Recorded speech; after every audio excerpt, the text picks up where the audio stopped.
افغان ترک palace restaurant کا دبنگ افتتاح، جس کے روئے رواں افغانی ریسٹورنٹ کی دنیا کے بے تاج بادشاہ عبدالباقی ترمیزی ہیں۔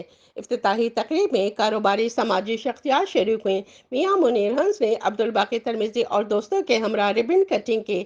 اس موقع پر اہل علاقوں کو فری کھانا کھلایا گیا۔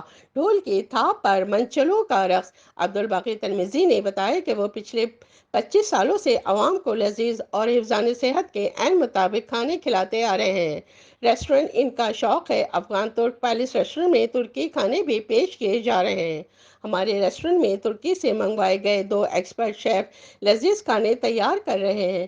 شیف کے حوالے سے عبدالباقی ترمیزی نے کہا کہ ہمارے ریسٹورنٹ میں پاکستانی، افغانی، ترکی اور لوکل شیف لذیذ ڈشز تیار کر رہے ہیں۔ ہمارے ہاں کی تیار کردہ افغان مکس باربیکیو، شنواری کڑھائی، افغانی لیمب، 2 پیازا، چکن دم بخت، بریانی، مٹن توا، قنداری روسٹ اور دیگر معیاری لذیذ کھانے امارات بھر میں مقبول ہیں۔ شائقین فوڈز دور دور سے اپنی من پسند ڈشز کے لیے افغان ترک پیلس ریسٹورنٹ کا رخ کرتے ہیں۔ میاں منیر ہنس اور منصور ماجد نے عبدالباقی ترمیزی کو نئے سیٹ اپ کی مبارکباد پیش کی اور ان کے لیے نیک خواہشات کا اظہار کیا۔ تقریب میں میاں منیر ہنس، منصور ماجد، زمان خان چنگرزئی، زمرد بنوری اور دیگر کمیونٹی کے اہم ساتھیوں نے شرکت کی اور کھانے کے معیار اور سروسز کو بے حد سراہا۔ تقریب کے آخر میں UAE اور امت مسلمہ کے لیے خصوصی دعا کی گئی۔ کیمرہ ٹیم کے ساتھ شبانہ خان، امارات news, Dubai. First of all, I'd say congratulations to Mr. Abdul Baqi and his colleagues and everyone around here. And we really appreciate that always Abdul Baqi comes up with new ideas. Now, the idea of Afghan cuisine and Turkish cuisine, both of them mixing together in Afghan Turk Palace. So it's a very unique idea, and it would be very successful. The food is tasty all around, and he has got vast experience.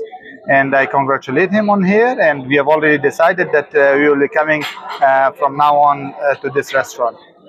Thank you very much. السلام علیکم، کیا حال چال ہے؟ خیریت سے؟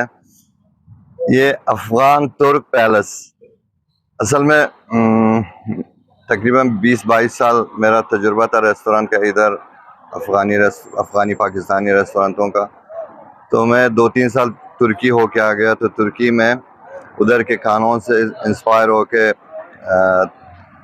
تو ادھر سے 2-3 بڑے شیف بھی لے کے آیا میں، تاکہ ترکی کے کلچر کو، ترکی کے کھانوں کو بھی میں پروموٹ کر سکوں، افغانی اور پاکستانی اور شنواری کھانوں کے ساتھ ساتھ بھی۔ وہ ریسٹورنٹ کا ایک بھوک ہوتا ہے، ایک شوق ہے میرا، یہ پروفیشن نہیں، ایک شوق ہے میرا، کیونکہ باپ دادا سے یہی چلا آ رہا ہے، نہیں چھوڑ سکا ریسٹورنٹ کے لائن کو۔